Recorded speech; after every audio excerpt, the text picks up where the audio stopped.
Okay, thank you for your time today. We're going to cover my Medicare supplement guide for 2026. And please keep your video and microphone off since I'll be recording our session today and I'm going to send it out to everyone. If you do have any questions as we go, please just type them in the chat feature and we'll answer them as we go in the chat feature. And then at the end of the presentation, I'm going to go ahead and stay on and answer everyone's questions as well. Okay, so topics we're going to cover today.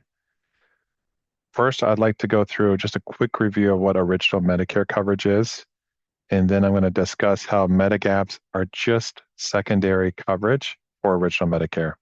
They were designed to basically fill in the gaps, which is why they're also called Medigap coverage for the government's Medicare insurance. Third, I'll just cover from a 30,000-foot view how the premiums for Medigap prices or Medigap plans are adjusted by each state department of insurance. And this is really the key that we use for shopping for better coverage for everyone. And then finally, I'll go over how and when you can change from one Medicare supplement company to another during the year. Then at the end, we'll wrap it up and I'll open it up for questions. Okay, let's get started here. So original Medicare, the government Part A and Part B is your primary insurance. They determine the network, which is basically everyone in the US, and the government adjusts the claims and the government sends out explanation of benefits on your claims. You can basically think of original Medicare as a giant insurance company run by the government for the people. So original Medicare says you can go to any doctor or hospital in the country that accepts Medicare, which is basically every doctor or hospital in the country. You don't need referrals. And if your doctor says you need some kind of, normal Western FDA approved procedure, it's good. You're okay. You're good to go. So the government insurance plan is simple. It's really robust coverage and it keeps it really easy for the hospitals and the doctors. So they like that. However, from the consumer standpoint, there's a huge problem. And it basically is that Medicare says that your share of responsibilities to pay for are a lot. I mean, this program's over 50 years old, and it's back when prices weren't what they are today.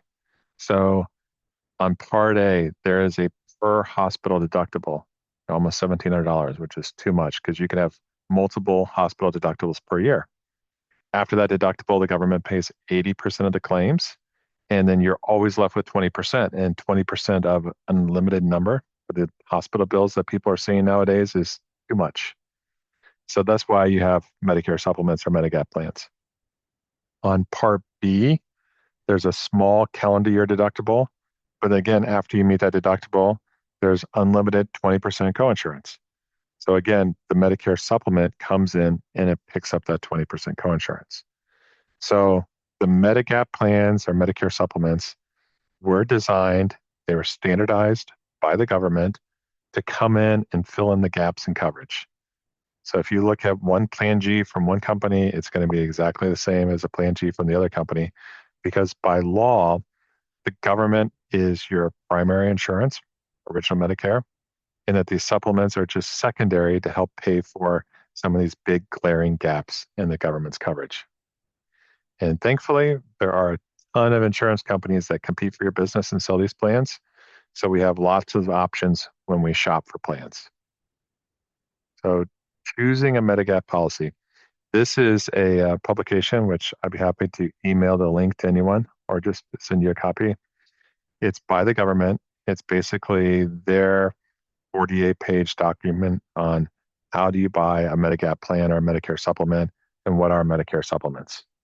So basically, I'm quoting here from page 5 of 48 of the document, and it just says Medicare supplement insurance or Medigap policies are secondary insurance coverage you can buy from a private health insurance company to help pay your share of out-of-pocket costs in original Medicare, like copayments, coinsurance, and deductibles. Okay, everyone here probably has a Plan G. It's what we recommend. Specifically, if I can get into it later in more detail, but that Part B excess, Plan G is the only one that offers it. But you could see it covers everything except for the Part B deductible. So this year, the deductible is $257. The whisper number is that they're going to adjust everything 11.2%. so that it's going to go up to $288 for next year's deductible. And keep that in mind, 11.2%. I'm going to come back to that in a minute. But the prices for Plan Gs can, and they do vary a lot by each company based upon their claims for everyone in the state. So they can't single out any one person. Like they can say, Jason, you were really sick last year, so just your premium's going to go up a lot. They're not allowed to do that. Conversely, they can't say, Jason, you were perfectly healthy last year, so we're going to give you a discount for next year. They're not allowed to do that either. They lump everyone together in the state, and then they have to bring in enough premium dollars to pay for their claims and overhead. And the only way they can legally kind of separate those rates for everyone is based upon your gender, your age, your zip code, or whether or not you use tobacco. But just a quick overview here on the original Medicare costs. Part A is typically free. Part B next year, again, the whisper number is it's going to be $206.50 per month. That's the 11.2% increase over this year. And then Medicare Supplements, the part that we're really focusing in on today, anywhere from $120 to $350 a month. Huge, huge spread. And again, it varies by age, gender, zip code, tobacco usage, and most importantly, by company. It all depends on the claims for the company. Okay. So let's go ahead and dive into that a little bit different here. But again, I just wanted to quote this from page 9 of the 48 of the Choosing a Medigap Policy publication, where it says the premium amount is the only difference between policies with the same plan that are sold by different companies. So again, it's the premium that varies. Coverage is identical. They're both just secondary to the government's insurance. And they say there can be big differences in the premiums that different insurance companies charge for the same coverage. So absolutely, there can and there are huge differences in the premiums they charge. And that's why, Heather and I have a job, because our job is to shop for you guys and see how much money we can save you. So why do these companies have different prices? Here's my made up example here to explain it. Company A, Company B. So Company A, the blue bar there is how many claims they have. And then Company B is bigger because they have 40% more claims, medical claims that they have to pay. So they're just visual representation of how much they have to pay. So each of these companies is required to file with the State Department of Insurance. And then the Department of Insurance reviews their claims. And then it's going to set the premium rates for these companies. So Company B, if they have 40% more claims, the Department of Insurance is going to come back to them and say, well, you need to set your premiums 40% higher so you can cover all your costs and your overhead. And that's exactly what happens. So if you have a company that literally is half as much claims as anyone else, their premiums will and should be half as much as anyone else because they have less to pay out and cover every month. So the goal here is pretty simple. If the costs go up and then the claims go up and your monthly premiums go up, then let's switch you to a company that has really low claims and therefore really low premiums. So how do we do that and when can we do that? Since a Plan G is a Plan G, we want to switch you to the companies that have the lowest claims and therefore the lowest premiums. There's really two ways that you can switch. As of right now, most people have to go through underwriting, which basically means answer some simple yes or no questions. And if you can say no to all the questions, you can switch. And it's anytime. The Medicare supplement policies are month-to-month contracts, so you can switch them anytime throughout the year. Again, different than prescription drug plans or Medicare Advantage, which are calendar year. The supplements are month-to-month contracts. So if you can say, no, Jason, I haven't had critical illness in the last 2 years, like heart attack or cancer or internal stroke, or no, I don't have any of the 20 or 30 big chronic conditions that a lot of the companies ask about. And I'm talking like Alzheimer's, Lou Gehrig's, kidney failure requiring dialysis, COPD, emphysema, that kind of stuff. You could switch. We can move you from your company to a different company that has lower claims and therefore lower premiums, and we can get that done for you. And then starting next year, January 1st, 2026, Indiana passed the new Medicare birthday rule, which says that, for those people especially that cannot pass underwriting on their birthday or any of the 60 days after your birthday, you can switch your Medicare supplement from one company to another company. Again, to supplement to different supplement carrier, you have to get the same exact plan. So if you're on a G, you have to switch to a G. But if you can do that, then we can switch you over, no health questions asked. So it's going to be really beneficial for those people that have perhaps some health conditions.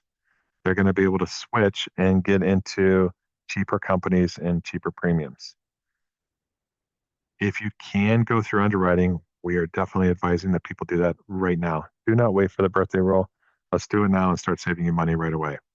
I definitely want to talk to those people because there's another strategy that I'd like to employ to protect those people if possible.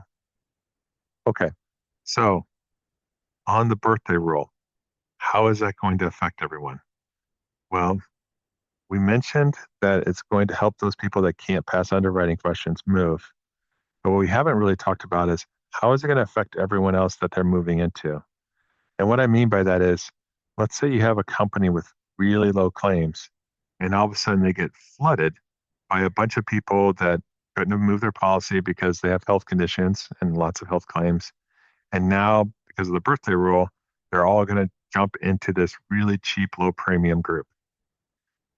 Because the insurance carriers are required to file their claims with the Department of Insurance, and it's the Department of Insurance that then raises their premiums, we're expecting that there's going to be more volatility in prices and that a lot of the companies with cheaper rates, you're going to see bigger increases as the birthday rule people jump into that ship.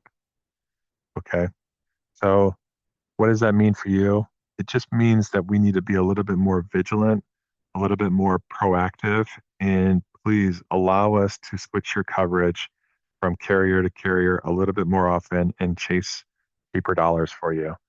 I feel like I'm really blessed that I've been in an industry where my job is to save people money. That makes for really nice, fun conversations and really happy clients. So I'm just asking you, let me do my job and let me save you some money. Okay. So next thing here, how do we do that? Let me just switch here to the next page. I really only need about 15 minutes of your time. So if I can set up an appointment with someone and they say, okay, Jason, let's go ahead and do this. In 15 minutes, I promise you, I can go through a lot of the underwriting questions and see if you could pass underwriting or if we need to use the birthday rule. I can even have your entire application prepped. I could tell you what price and what company, what's going to be the best deal in the state. I'll take care of all the red tape. And I'm putting that out there because I don't want people to think, wow, this is going to be a hassle going forward. I'm going to have to spend a lot more time on this. That's my job. I will do it all for you. And I'm going to keep it as quick and convenient as possible for everyone. And we'll just constantly be shopping for the best rates for you guys. Okay. So I want to make sure everyone kind of understands what we just talked about. I know I went through that pretty quickly, but hopefully that makes sense. And let me just pull up here questions to see if anyone has questions in the chat. Let's see here.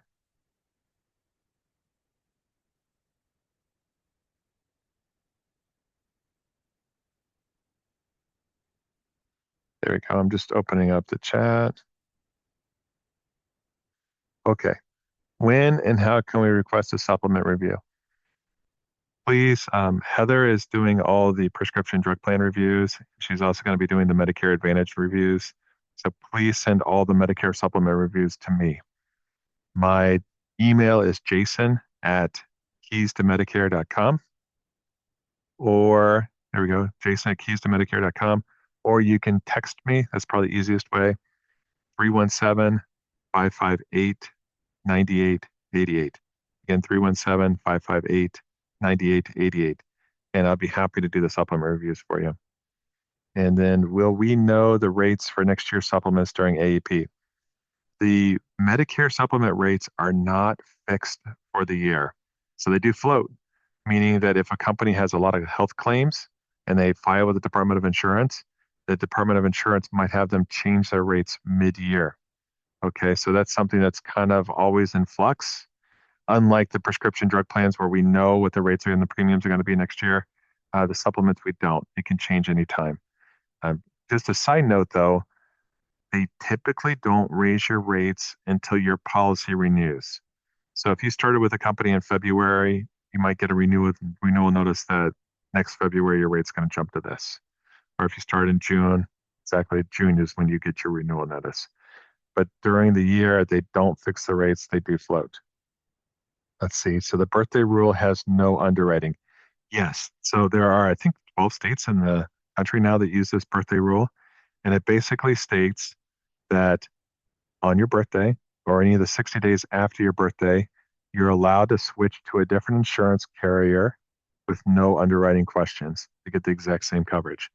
So please, again, send me an email, um, text me, and let me know. And if we cannot get you through underwriting, I will put a reminder on my calendar for your birthday, and I will then kind of send you a belated birthday present, and that we could switch your Medicare supplement and save you some money. Okay, so I will definitely keep tabs on that and help out with that. And then what is my phone number and email? So my phone number again is 317-558-9888. And my email is jason@keystomedicare.com. If my birthday is in October, do I have to wait until next year to use the birthday rule? Yes, unfortunately, the birthday rule takes place January 1, 2026. So if your birthday is in October, that would be what, more than 60 days after your birthday. Even if you were born on Halloween, yeah, it's what, 61 days until the new year. So yeah, I think we can get the people that were born in maybe mid-November or November or December to use the birthday rule right away in January. But if you're born in October, I apologize, and you need to use a birthday rule, then we'll have to wait till next year. Otherwise, you know, send me an email anyway. I want to review your case to see if we can get you through underwriting. Okay, what are the typical underwriting questions? Do they vary between companies, and can we get a copy of them? Underwriting questions do vary between the companies. Some companies think some things are important, and other companies don't. They don't even ask about some things. So there is some variance. They do change them every now and then. I have copies of them as an agent. When I log in to do an application for someone, I see those, but I don't know of anywhere where you can get copies of them. But that's something, again, that I would be happy 10, 15 minutes of your time, go through them with you, and you let me know what's going on. And then I can tell you, all right, this is what our options are. And let's see, do some of the companies have more lenient questions than others? Absolutely. Uh, Companies have different appetites for different things. They think different things are important. So they definitely have different questions. And let's see, that looks to be it. So just a quick reminder here, we are going to have these upcoming webinars on October 2nd. Heather's going to be doing one on prescription drug plans. And then an hour later, she's going to be doing a second one on Advantage plans. So if one of those or both of those is of interest to you, please join those. We will send out the recordings for those as well once we get those done. And then October 3rd, that's the big day. We're going to send the review email out on October 3rd. We have to get that consent form signed if you want us to do a review. I can't accept consent forms by email, by text, by voicemail. The government is pretty much a stickler that we have to get this form signed by you. And then they actually can audit me for up to 10 years whether or not I've kept your consent form on file. So please help us. We just need it's literally 2 seconds, sign the consent form, and we'll send that out on October 3rd. And then we'll start doing reviews right away. I will be doing supplement reviews starting today and have been for the last couple of weeks. And I'll be doing those every day. So please send that to me, Jason. And then for your prescription or your Advantage stuff, that will be with Heather starting on October 3rd. Thanks again. Really appreciate your time. It's always a pleasure to serve everyone. Thank you.